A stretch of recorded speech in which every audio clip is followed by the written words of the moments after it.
Today we are interviewing a chieftain of PDP, a political activist, analyst, and also the leader of the concerned PDP League, Comrade DZ Woman. Comrade, you're welcome. Thank you for having me. With all the issues plaguing your party, the PDP, and we know currently we are in the election season, how can Nigerians trust a party and a candidate that is trying to cover up weighty corruption allegation against its national chairman? Thank you very much for this question. And that is why we have been calling for IE to go, because we know that it will be very difficult for Nigerians to trust PDP and its presidential candidate to vote the presidential candidate. And if you look at the allegations, the Nigerians have good reasons not to do so if IE does not leave. From 10 billion and some sources 13 billion, depleting to 1 billion. And 1 billion naira bribe collected at Lagos, as alleged by Governor Wike, and 100 million for NWC and a governor for one single project, and 12 million naira for the construction of 3 toilets, and giving the contract of the renovation of the Democratic Institute and the National Secretariat to one of his sons. That is the thing. It will look as if the party is promoting corruption. Are you aware that the national chairman, yes, Senator Ayu, has denied the 1 billion naira? No, that is very really watery denial. Well, I said watery because he took it accepted the allegation made to deny this allegation. So Governor Wike challenged him. I expected that if I deny it's an afterthought.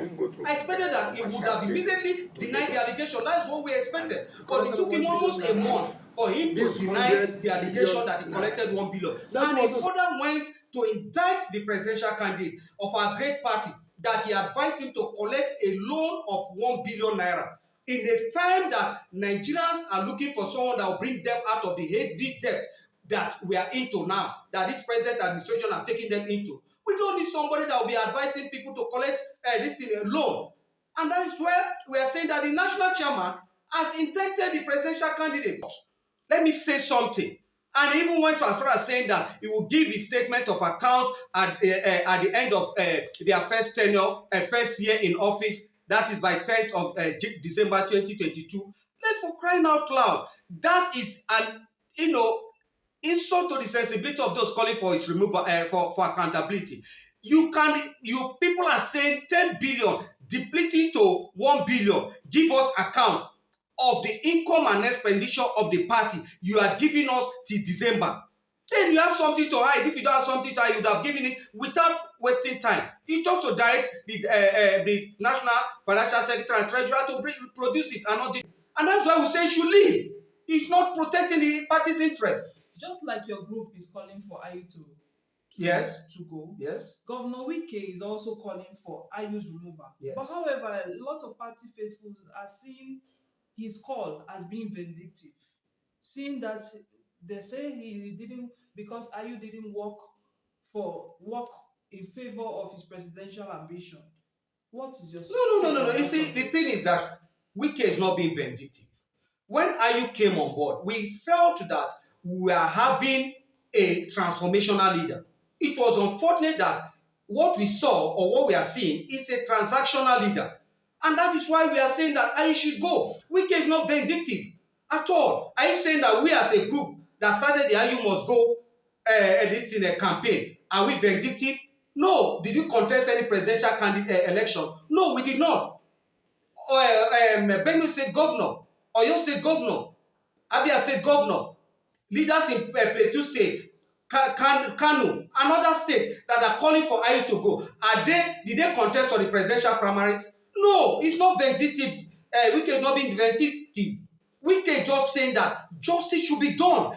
Give Southern members the reason to campaign for the party. Let there be a balance. Let there be justice. Let there be equity. Let there be fairness. That is what Wike is demanding for. Today, what do you want Southerners to go and campaign? Leave all those high service people that are going to say all sorts of things to impress Atiku. The thing is that what would the average Southerner look into when you say vote Atiku, vote PDP? What they'll ask you, APC produce a presidential candidate from the south. Labour Party produce presidential candidate from the south. Why would PDP not even release just national chairman to the south?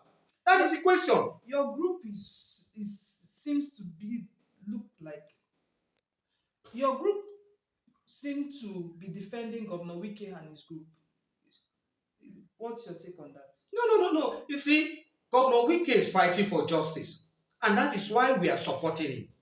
Governor Wike stands for equity. That's why we are supporting him. And Governor Wike and his group are fighting for the right thing to be done within the PDP. And Governor Wike has shouldered the responsibility of PDP. He has wiped away PDP shame and tears for almost eight years. And if Governor Wike today said PDP should understand the fact that there need to be balance, it's fair. Governor Wike has said it, that he accepts Atiku and Okowa. But one thing he will not accept, and we as a group will not accept, is for this imbalance to continue. Because tomorrow it will be a reference point. If president want to set wrong precedent, and that is why we are fighting against it as a group in the party, and that is what Governor Wike is fighting against, and that's why we are strongly behind him, strongly behind Governor Wike group. I will stand and fight with him till justice is done and the right thing is done within PDP. Thank you for granting us this interview, comrade, and we hope to see you next time. No, you are most welcome. Thank you very much.